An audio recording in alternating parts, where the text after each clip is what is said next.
नमस्कार। आज देखते हैं आंशिक रूप से परावैद्युत पदार्थ की उपस्थिति में समांतर पट संधारित्र की धारिता के लिए सूत्र स्थापित करना। समांतर पट मतलब समांतर प्लेट संधारित्र, हिंदी में समांतर पट्ट भी कह देते हैं समांतर प्लेट को। एक्स और वाई दो प्लेट लिए, दोनों का पृष्ठीय क्षेत्रफल एक बराबर ए रखा, ठीक है। प्लस क्यू, एक्स प्लेट को प्लस क्यू चार्ज से आवेशित करते हैं या चार्ज देते हैं। प्रेरण के कारण वाई प्लेट पर अंदर की तरफ ऋणावेश और बाहर की तरफ धनावेश आ जाता है और धनावेश को हम पृथ्वीकृत कर देते हैं, जिससे जितने धनावेश हैं वो पृथ्वी में चले जाते हैं और इसका विभवांतर कम हो जाता है, जिससे विभवांतर को वापस रीगेन करने के लिए और ज़्यादा आवेश स्टोर हो जाते हैं, अर्थात इसकी धारिता बढ़ जाती है। अब हम क्वेश्चन के अनुसार क्या कर रहे हैं कि इसके अंदर एक परावैद्युत माध्यम जिसका परावैद्युतांक K है, इसको रख देते हैं। उसकी मोटाई कितनी है T, और बाकी जगह में हवा रखते हैं। हवा की यानी वायु की परावैद्युतांक कितना होता है K। तो कितनी जगह में हवा भरी हुई है, वायु भरी हुई है, D-T। इतनी मोटाई को आप घटा दीजिए। दोनों प्लेटों के बीच की दूरी को हमने क्या मान रखा है, D। अब जैसा मैंने समांतर प्लेट संधारित्र के लिए आपको बताया था, वैसे ही करना है हमको। जहाँ हवा भरी हुई है वहाँ पर एक बिंदु हम मान लिए कि P है। ये देखिए एक बिंदु P मान लेते हैं, PO कर लो। अब विद्युत क्षेत्र AX EY के कारण इसकी परिणामी विद्युत क्षेत्र की तीव्रता को भी E0 कर लेंगे। हवा के लिए, एयर के लिए E0 या EA कर लीजिए, जो बेटर हो। देखिए अब क्या करना है हमको, वही फार्मूला लगाना है जो हमने समांतर प्लेट संधारित्र के लिए आपको बताया था। EX के कारण, X प्लेट के कारण हवा वाली विद्युत क्षेत्र की तीव्रता जो हवा में है वहाँ पर विद्युत क्षेत्र की तीव्रता क्या हो जाएगी, सेम वैसे ही करते हैं जैसा हम उसमें किए थे। फार्मूला मैंने आपको बताया था, Q upon 2K epsilon 0 A। अब K की वैल्यू हवा के लिए क्या है, 1 है, तो यहाँ K नहीं लिखेंगे हम। K क्या है, परावैद्युतांक होता है माध्यम का, और हवा का परावैद्युतांक कितना है, 1 है, तो K की वैल्यू 1 रख देंगे, यानी K नहीं लिखना है। 2 एप्सिलॉन 0 A, ये हो गया EX के लिए। इसी प्रकार EY प्लेट के कारण विद्युत क्षेत्र की तीव्रता हो जाएगी Q अपॉन 2 एप्सिलॉन 0 A। अब परिणामी विद्युत क्षेत्र की तीव्रता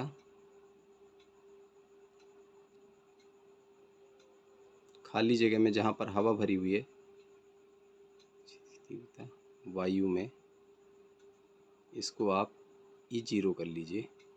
E0 बराबर इन दोनों का क्या हो जाएगा, टोटल। जब आप दोनों का टोटल करेंगे, एक बार लिख लीजिए EX प्लस EY।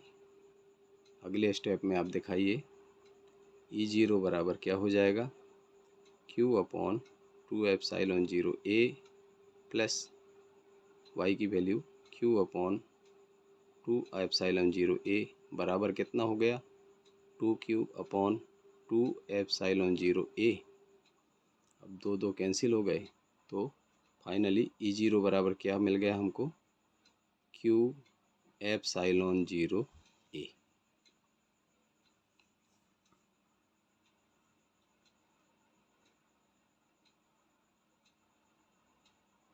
इसको कोई नंबर दे देते हैं 1।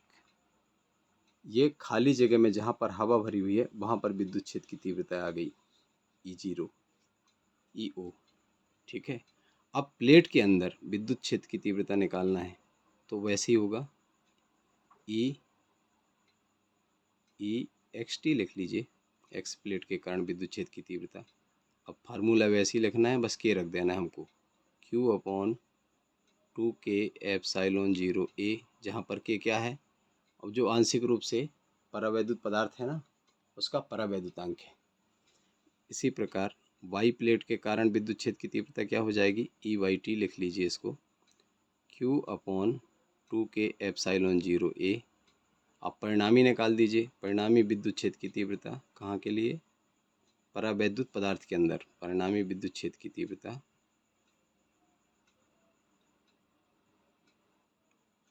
परावैद्युत पदार्थ, मतलब जो टुकड़ा रखा है पदार्थ के अंदर, कितना हो जाएगा, इसको हम ET कर लेते हैं। इसको जोड़ दीजिए दोनों को, EXT प्लस EYT, क्योंकि दोनों की दिशा, विद्युत क्षेत्र की दिशा एक ही साइड होगी ना, एक ही ओर होगी, तो दोनों प्लस हो जाएंगे।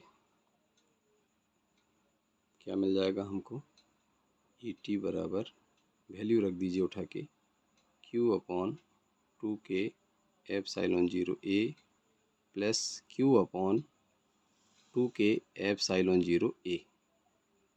दोनों सेम टू सेम है तो जुड़ जाएंगे, डबल हो जाएगा। ET बराबर 2Q/2K एप्सिलॉन 0A, 2 कैंसिल, क्या मिल गया, QK एप्सिलॉन 0A। इसको दे दीजिए नंबर 2। ठीक है, अब हमको निकालना है विभवांतर, दोनों प्लेटों के बीच विभवांतर, दोनों प्लेट XY प्लेटों के बीच विभवांतर,